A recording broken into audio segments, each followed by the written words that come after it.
When I look at the political landscape and the economic landscape of the world, I really have a difficult time accepting that this is what life should be. They had so many concerns about education, technology, agriculture, Barbuda, health, the environment.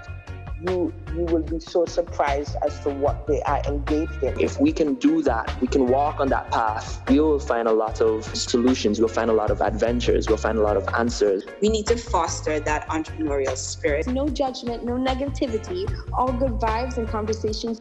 All this and more right here on Grassroots Radio.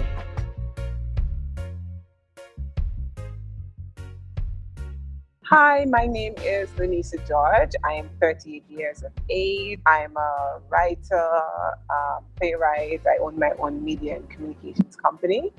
And I'm also heavily participating in promoting and developing the arts in Antigua and Barbuda. And I just recently added creative director to an events management company to my portfolio. Wow, you are definitely up to a lot. Yes, I am. Tell us how you first got into your field, which I guess would be described as communications or public relations. When I went away to study in school was accounting and finance. I'm really good with numbers. Yeah, so I transitioned from that about 5 years ago. What happened is I would always have a 9-to-5 in some kind of accounting or finance, accounting and finance industry. And what I would tell people is that salary would fund all my other projects on the side. Mm-hmm. I love writing and I love content creation. And I wanted to figure out a way to make money from that because it's something that I really love doing. Mm-hmm. So I started to do some research about it and decided, okay, the best way to really do that is to start my media and communications company.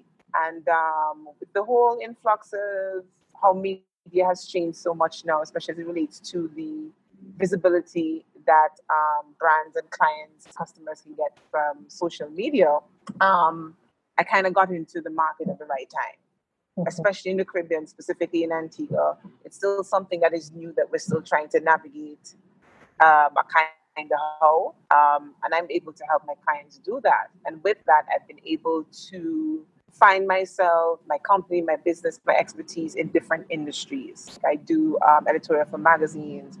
I do content creation for websites as well too.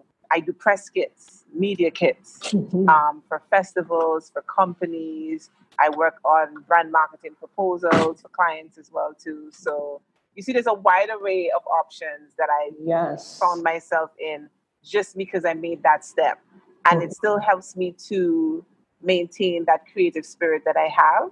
And how do your clients typically find you? Well, a lot of it had to do with referrals, really. As I said, when I was still in the accounting and finance field, I would have a lot of projects that I worked on the side, little jobs and stuff and so forth. And what happened is when I started my company, I reached out to those persons in a big way. My first big contract was with the UN Women Organization to work on a public awareness campaign to end gender-based violence. And that was through funding for gender affairs here. And as an activist, I've worked with gender affairs for years. So they were one of the first persons that I had reached out to, and they told me of the opportunity to come on as a consultant for a project. So there are certain like billboards that people will see around that promote ending violence against women and children. That was actually spearheaded by me, and that was my first big contract when I started my company years ago. Awesome. I have seen those billboards around Antigua, actually. Yes. Fantastic. I guess what I know you from personally is Art Culture Antigua, that blog. Yes, sir. And also Black Girl in the Ring magazine. Are those two projects of yours, are they still active? So Black Girl in the Ring magazine evolved into the Black Girl in the Ring Foundation. I'm one of those persons that what I've developed into now is that everything that I do has to have at least a 5-year shelf life. And there has to be tangible benefits to the community. So with Black Girl in the Ring magazine, I still felt that I was falling short with really making an impact like I wanted to. So stepped back, and for 2 years we worked on structuring it into a foundation. So it's now the Black Girl in the Ring Foundation. And we have 2 specific projects that come under that umbrella. Project Push, which is that there's a school in Clear Hall community where I grew up that we help to put the young girls who, come from certain households that it's difficult for their families to afford them basic education. We fund their tuition. Oh, that's for wonderful. Primary school, yes. And for me, it was a matter of starting home first. That is a community I grew up in. I'm very much aware of some of the struggles of the families in that area. So that is what the Black Girl in the Ring Foundation developed into. Art culture in Antigua as well too has taken on a bigger scope as well too, but that hasn't come back on stream yet. I'm not going to give away too much about that, but both of them are still in existence, just in a bigger way, bigger visible way as well too, which therefore has a bigger impact on the community. Mm-hmm. Fantastic. Yeah. Why is gender specifically such an important part of what you do? Why have you chosen to focus on that particular issue in our society? Because that's what I grew up in, that space. So the street that we lived in Clara, I'm the oldest of 3 girls. So there's no boy, I don't have any brothers or anything, and I'm the oldest of the 3.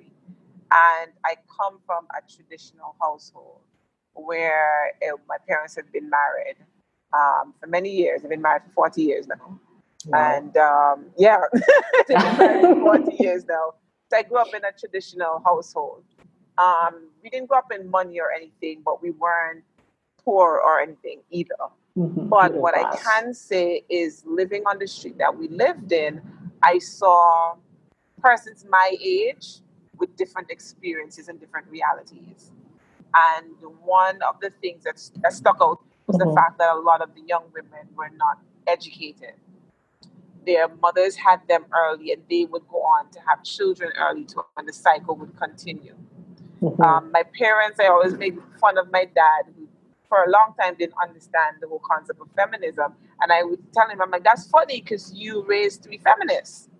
My sisters and I are very strong-willed, different personalities, but that one thing about being independent, being caring, empathizing with others, looking out for other women. I'm always amused when I hear women say, oh, I don't have women friends and stuff like that. I find that weird because that has been the circle that has kept me strong and lifted in really, really bad moments. So for me, it's kind of like I had no other choice. Growing up, being the oldest, taking care of my sisters, my parents encouraging that. I also went to Antigua Girls High School as an all-female school.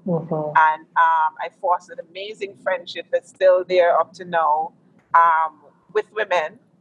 So women have always been like a central figure in my life. So they always played that focal role in a lot of the things that I do. It might sound a bit corny, but part of my destiny. And a lot of the things that I've been able to achieve is because other women have pushed me forward. That's really beautiful.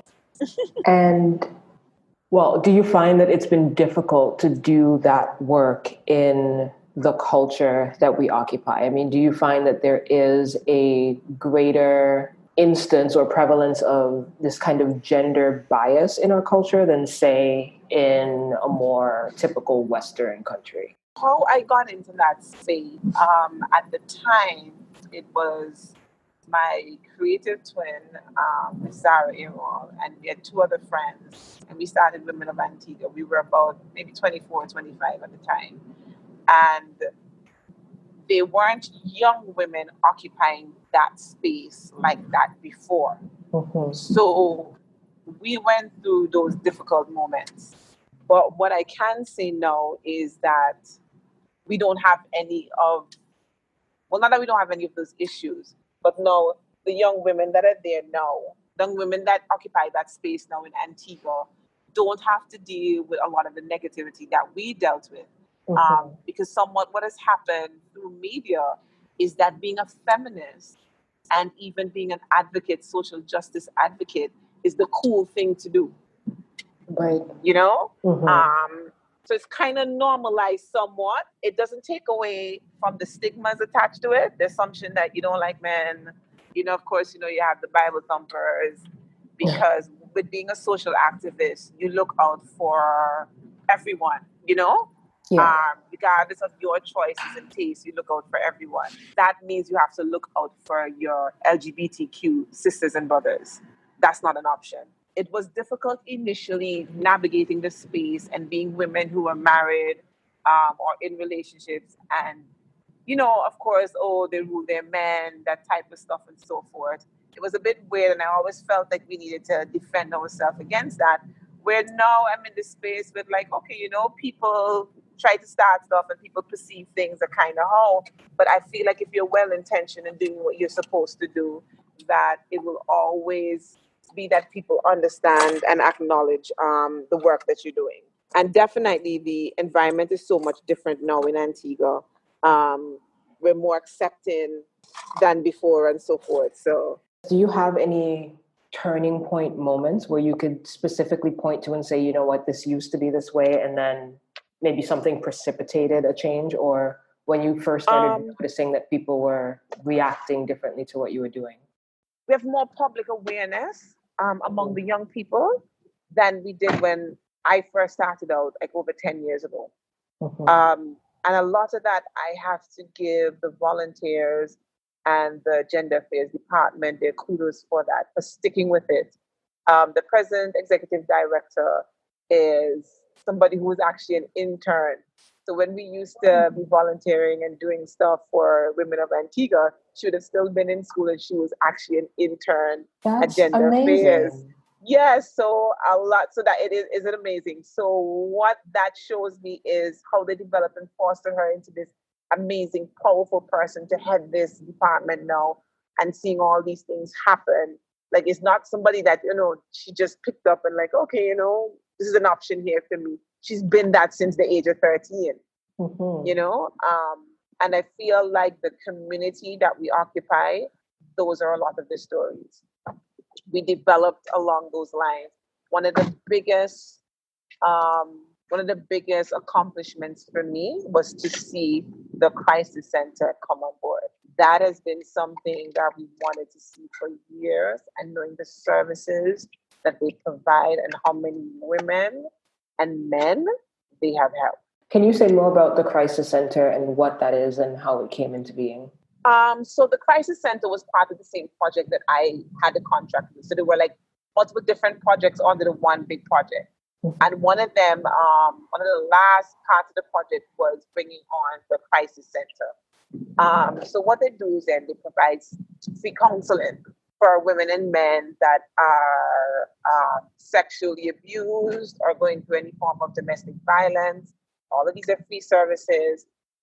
They're also available for, let's say, someone is raped or assaulted. They can call the crisis center directly and come there, and the police will come directly to them to take their statement. And they will also be seen by a doctor who, of course, initiates the rape kit. And it's set up in such a way that it's a welcoming space. You come there for dark, but it's a welcoming space.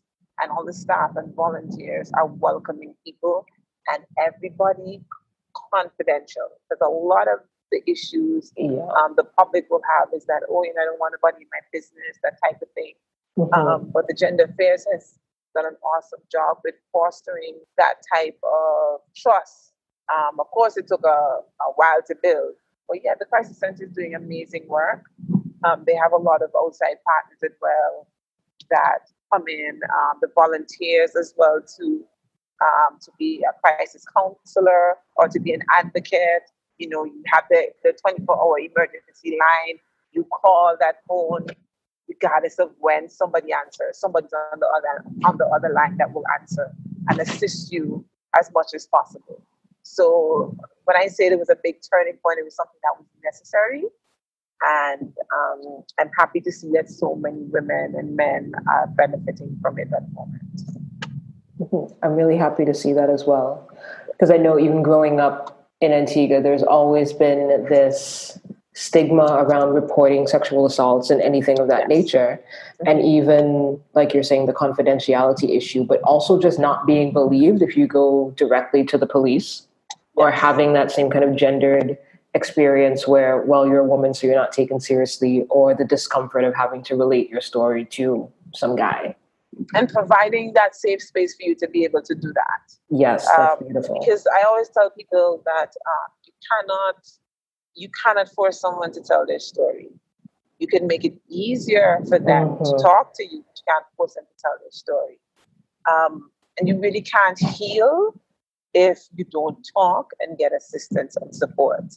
And the Crisis Center provide that space, that atmosphere, that environment that aids victims and survivors of sexual abuse. That's such an important service. Yes, it is. And so as someone who is working in this field that is fraught with a lot of trauma and being so close to it, and I don't know if you have any personal experience with this kind of thing yourself, but how do you maintain your mental strength and maintain like a productive mindset to be able to work in this area without kind of succumbing to some of the negative emotional consequences that can be part of this work? So here's the thing with that.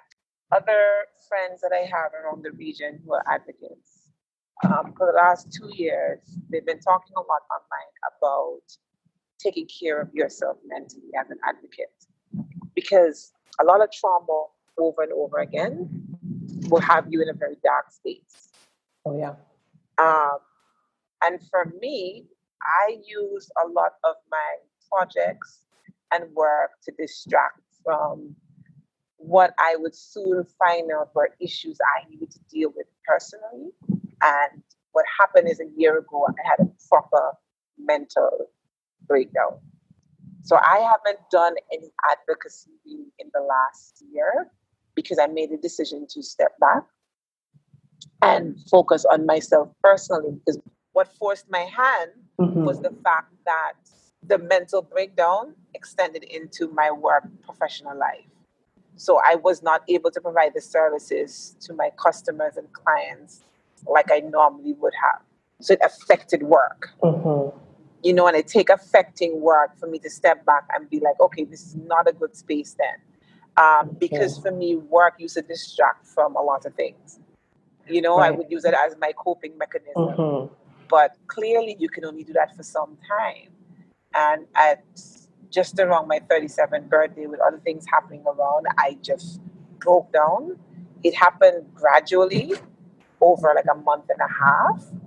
And then it came to a head. And then I was like, okay, so I really need to go see a therapist. So I've been seeing a therapist for the last year. Initially, I used to see her quite often. She would come to my home. I live with my sisters, but at the time they would have been at work. So she would come during the day. Because at the point in time, I did not want to go outside. I didn't want to be seen. I didn't want to talk to anybody. I was just in a very weird space and like literally on an island by myself. My memory was fading. I wouldn't remember certain things in conversations. I could engage in conversation with you, but then I'd tap out at some point in time. And I just kind of stayed inside. Wow. And it was difficult being accountable and facing myself, knowing that, okay, you're an advocate. You're always pushing for people to get help, and you're apprehensive about getting help yourself. You didn't even know that you needed help like this. So there was a lot of shame and embarrassment about it. Just because, you know, like I just felt like I was an imposter. You know, that I was just putting on this mask for a very long time. And now that I'm being forced to deal with it, it's obvious. Like I didn't like going places where my friends were and stuff because I was obviously not well. I didn't want anybody to ask me how I was doing because I could not answer honestly. You know, I just went missing. Wow. I really appreciate the bravery that you're displaying in telling the story and being really open about what the experience was like, and the fact that you did experience all this shame, even within yourself. Even being an advocate, it didn't protect you from the reality that this happens to people if you're not dealing with your stuff. And it was really hard coming to terms with that reality. You know, saying to my mom, you know, I'm not well and I won't be well for a while. And this is why. And this is what I'm doing to get better.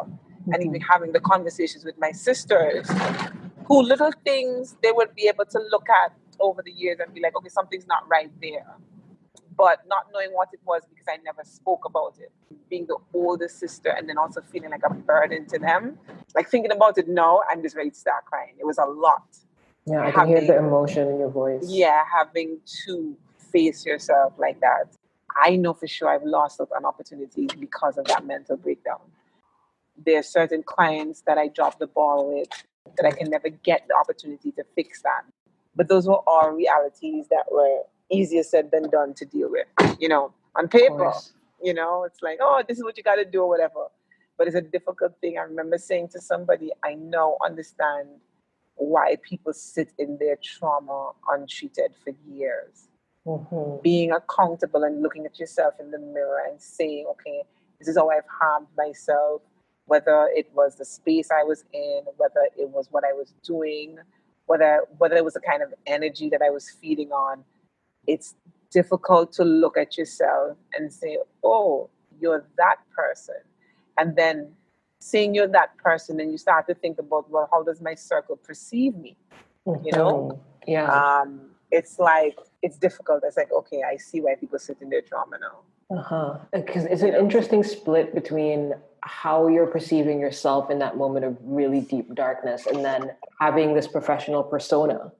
Yes. This is Linisa George and she's amazing and she's hyper productive, and the expectation that comes with that. And then when you're just not able to be that person that you want to be, the ideal version of yourself.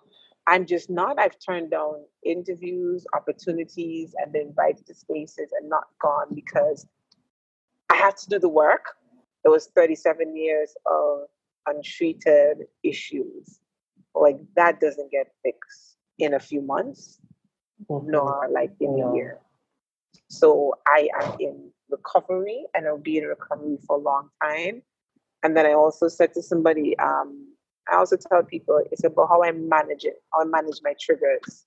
It can be difficult when you meet new people or even to be in a relationship, especially a new one, when you're going through all of these changes and saying to them, okay, this is what's happening to me.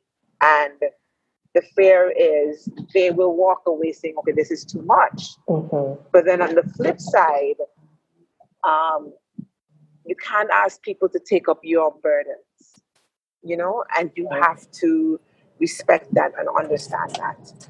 I remember a friend used to say to me, you know, people need to do a better job of asking their circle of friends and family if they have the capacity to deal with whatever it is, trauma, whatever it is that they want to share with them.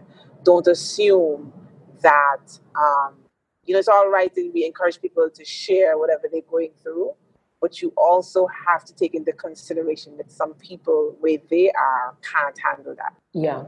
I think that's a really important point. Like, it's one thing to hear the stories and to know that something's happening, and a very different thing to make sure that person is okay and has the support that they need. Yeah. Because a lot of times you could share something with someone and then you never talk about it again. It never comes up again. And then you think to yourself, well, do they really care? Because I said this really huge thing and now it's just gone by the wayside. Like it was just a, you know, piece of entertainment. Yeah, I've had one or two situations where I had to, within myself, understand, okay, where they are, they can't deal with what, you know, they care about me, they love me, but they're only there or able to provide support in a certain capacity. I had one friend, somebody younger, they've had issues, suicidal thoughts for years, and now, you know, they're in a good place. And I remember when they asked me how I was doing, just a bit after my birthday. I don't know what got into me. I went into this long rant about everything I was dealing with. And they literally stepped back and they're like, you know, what I'm dealing with now, I love you, but I can't. I can't take what you're giving me right now. Mm-hmm. And initially, I felt a bit hurt. But then, I understood what it was. That they just weren't in a position to, provide that support just because of what they were going through. Yeah. And I needed to be okay with that, not take that personal. Mm-hmm. But once again, everything is easier said than done. Of course, especially therapy. Especially therapy. I guess, what are some of the things that you've been learning on this therapeutic journey so far that you've been able to integrate into your life and help yourself build those stronger support systems that are keeping you going? One of the weird things that I've taken away from therapy that people always find kind of weird when I talk about it is personal accountability. Mm-hmm. And kind of throwing away the notion that people owe you something. That if you're kind to somebody, they automatically must be kind to you. The understanding that nobody owes you anything and you don't owe anybody anything.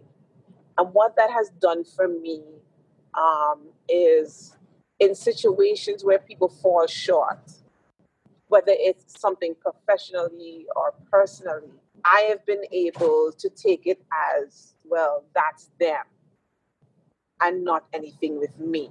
So it takes away a lot of guilt or the feeling of wanting to be accepted. My focus has just been on myself and my healing.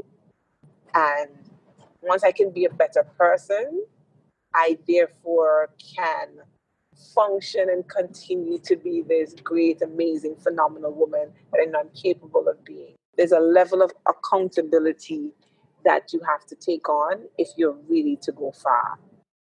And it's not a matter of, I don't need nobody or anything like that. But, wherever you are, okay, how can I look at this situation different? What could I have done better? What can I do different moving forward? So you said people find that strange. I mean, do you have an example, and like how so? Because that sounds strange to me that people find that strange. So I know this is what triggers me. How do I deal with it when I feel that coming on? Mm-hmm. How you operate with people.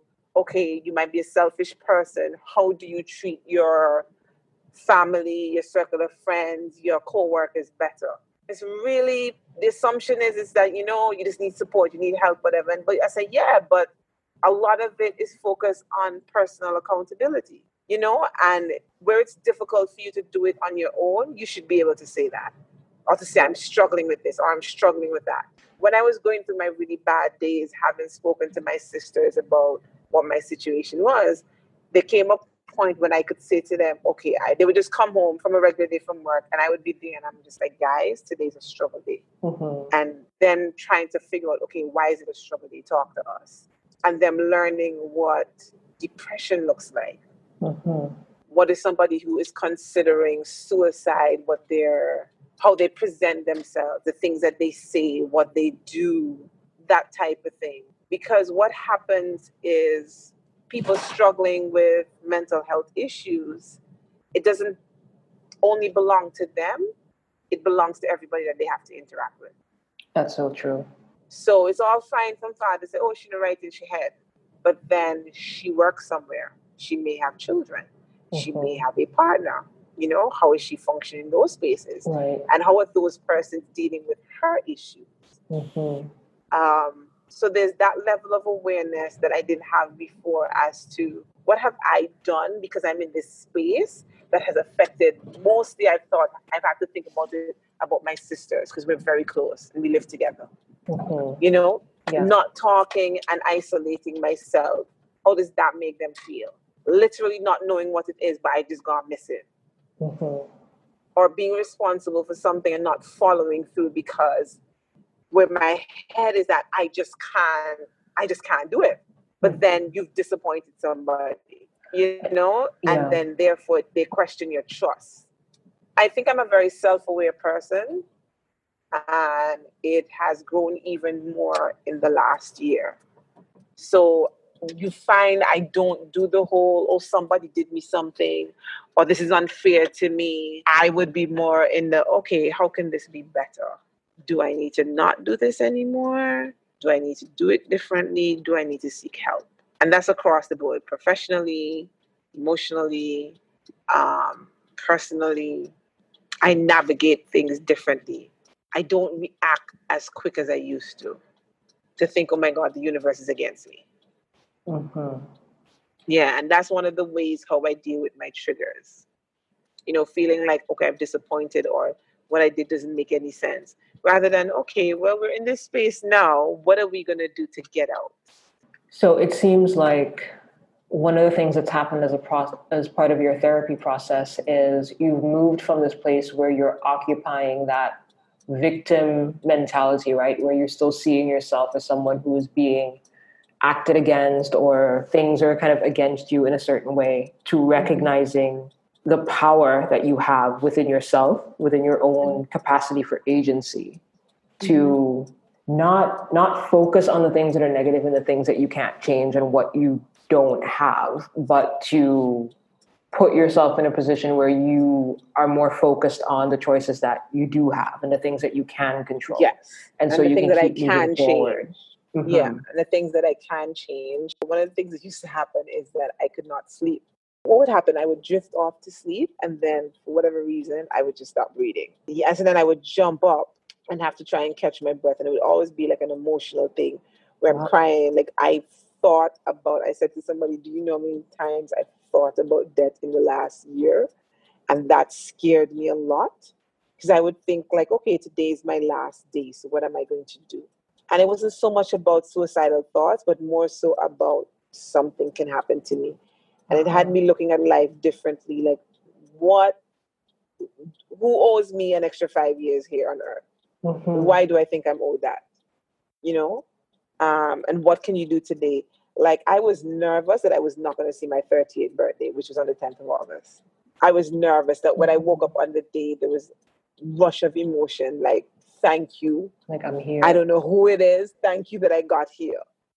And saying that to friends and families, most of them not understanding, like, what is happening? I'm just like, y'all don't understand. I just didn't think I would make it to my 38th birthday. And I mean, you don't have to answer this in any level of detail that you're not comfortable with, obviously. But I'm just wondering what precipitated that kind of terror? Like, what put that in you? What should I say? How can I explain it? So after, on the advice of my therapist, having to talk to my sisters and friends, and realizing a lot of things that I didn't tell them, and starting to realize that if I were to leave tomorrow, there would be a lot of things that they would find out about me that I didn't know before. And then there were a lot of things that I hadn't addressed or dealt with that I had a shame of it coming out after I'm no longer here. Mm-hmm. So you were keeping a lot of secrets. Yeah, I felt like there was a lot of things about me and happening with me that nobody knew about. And I thought about, if it is that I'm not here tomorrow or next week, when that comes out, what is my family going to think? Like, what are my parents going to think? And what are my sisters are going to think? And I just started saying to myself, I need to fix these things before I die. That's literally how I felt. I need to fix this. I need to get this done. So whatever it is that my family will, whenever they come across it or whatever, they would know about it. It was just a very weird space. But it was a matter of me just trying to rush to fix a lot of things that were wrong because there was a shame of it coming out in my absence. So then every day that I felt like, okay, my chest is heavy, this is going to be the day I die, and I didn't get to get A, B, C, and D done. You know? I didn't get to make certain amends. I didn't get to fix certain things. My family, my sisters won't know where to look for this or look for that. Weird space. Weird space. But I was in fear that every day would be my last day. That sounds just horrifying to be living like that. that reality, when I had shared it with my best friend, she was saying to me, it got really intense about 5 months ago. And when I shared it with her, she's like, that is terrifying. Why are you in that space? She's like, I cannot imagine thinking that every 5 minutes is going to be like my last day, like, you know, like my last breath. She's like, what is that about? And the fear of sleeping because of it. Yeah. And my body automatically reacted to those thoughts. I can't tell you how many times that I would just start breathing in my sleep and then jump up with tears in my eyes and having to calm myself. And listening to how I was breathing at the time, trying to catch my breath. And hoping that it wasn't too loud, that my sisters would wake up and rush in and be like, what is going on? Oh my gosh. So more of the secrecy, because this is happening, but you're still trying not to... You know, like, because I did not want to be perceived as crazy. Like, I've always been the overachiever, the one that doesn't fail at anything, the things that don't make sense to people, but I am able to get it done. And here am I in this space where, like, simple thing like breathing, like sleeping, is a struggle. Like sleeping is a struggle, and knowing that I can explain out of my ass as much as I want, that they may not get it because that's not their reality. And then, of course, you know, like, okay, is this her reality for the rest of her life? You know, so it's just been extremely difficult. It's been extremely difficult. Yeah. And I'm also imagining, because this isn't all that rare of a case. I mean, your case sounds quite extreme, but the depression, the constant anxiety to the point where it is affecting your very basic biological functions like sleep and breathing and eating is something that a lot of people in our society are very likely struggling with. And also because of this perception of, well, I don't want to be the crazy person and I don't want to be a burden to my family, are also keeping it bottled up. What would you say to those people? For the persons that find it difficult to say how they feel about those things, find safe spaces. And when I say safe spaces, I would like to say that our family and friends will always understand, but they don't always have the capacity to.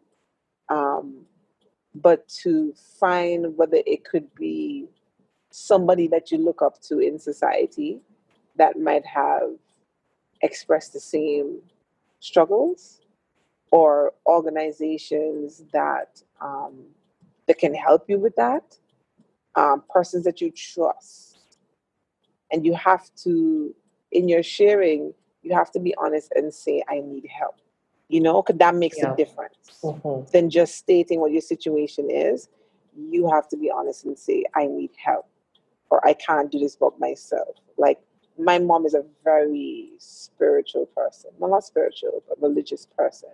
So for her, everything was centered around God and going to church. There was like 3 months where she would call me every morning and have devotion with me.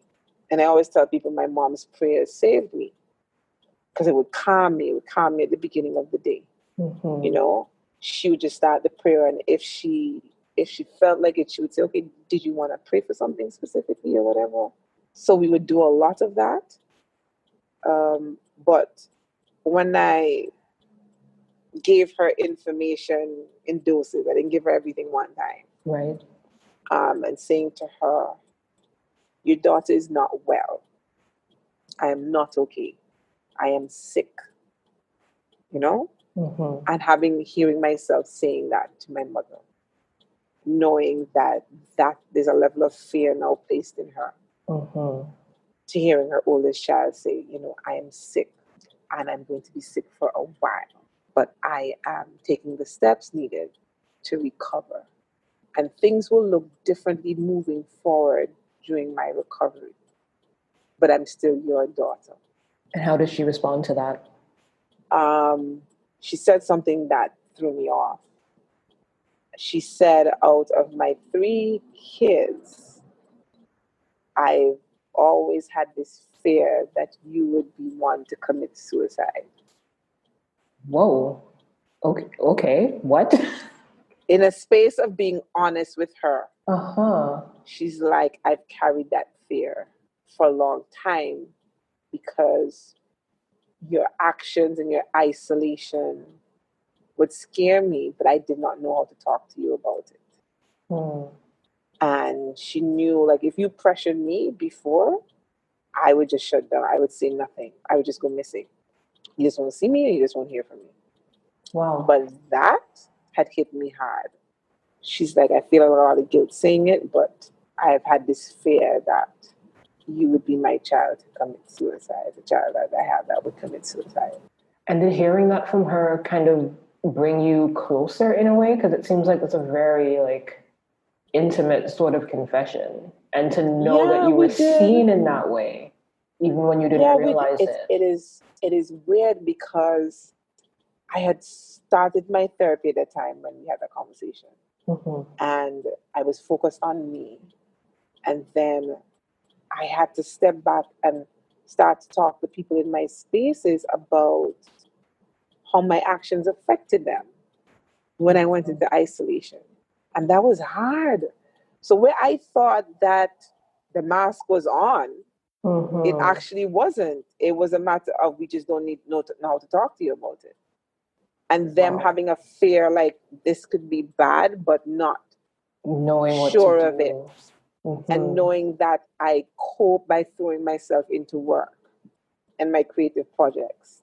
But that didn't work for me last year and forced me to step back. I'm like, oh, the thing that I used to cope with no longer works. I don't like being this person. I don't like having this story. These are the people that I read about in the books and articles. I never for one thought that I would be one of those persons. You know, like I just felt like I was invincible from those experiences. I help people that go through those experiences, but I'm not one of them. And it revealed itself to be that you are actually do occupy that same space with them, and your situation may be a bit worse. Because you're still human. You're still human. We forget that so easily. Yes, we do. Again, your courage in sharing all of this is just so inspiring. So I really, really appreciate your openness on this topic. And I think that it will really help a lot of other people. But it's kind of like being an addict. Like you're in recovery for all the years of your life. And also learning to create from a happy place. I created, and I've created stuff from dark spaces. And I always knew that was never healthy. I always knew I was never healthy because the times when I can point to being happy and joyous, I wrote not one piece of poem or story. I would just do my 9 to 5 and nothing else. And I remember somebody would always say to me, Linisa, that maybe that's how you function. I'm like, yeah, but that's a thin line to be on that I can only create from dark places, dark experiences, amazing things. Like everything that you said that you know me from, they've been started as coping mechanisms for something I was dealing with or running away from at the time. So interesting. So they're amazing things, but I'm just like, I don't want that to be my story. You know, like she was a sad person that created all these amazing things that you can point to. That's not the story that I want to live on after I've died. You know, or passed on or whatever. But it is something that I've been aware of for years, but I just chalked it up to, that's just my process.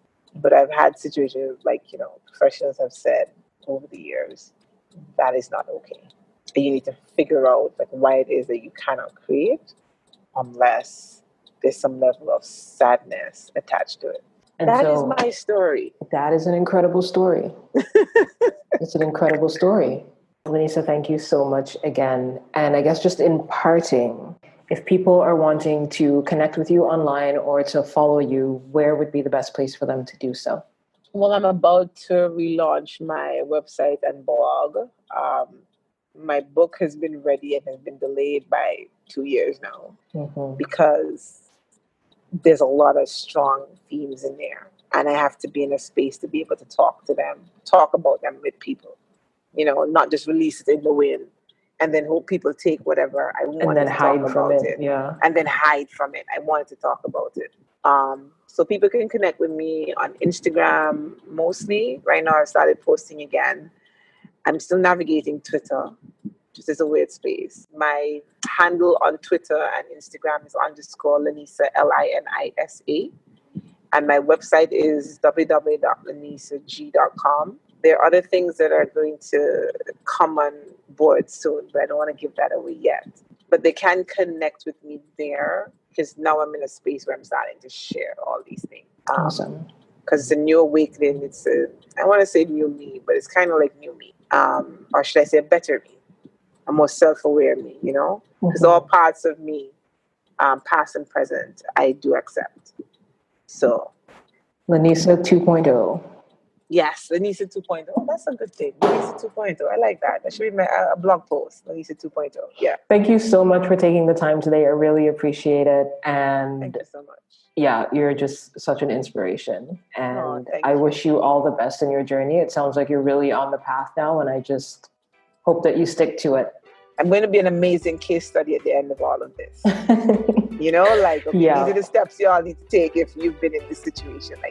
A great success story. Yes, I will be that success story.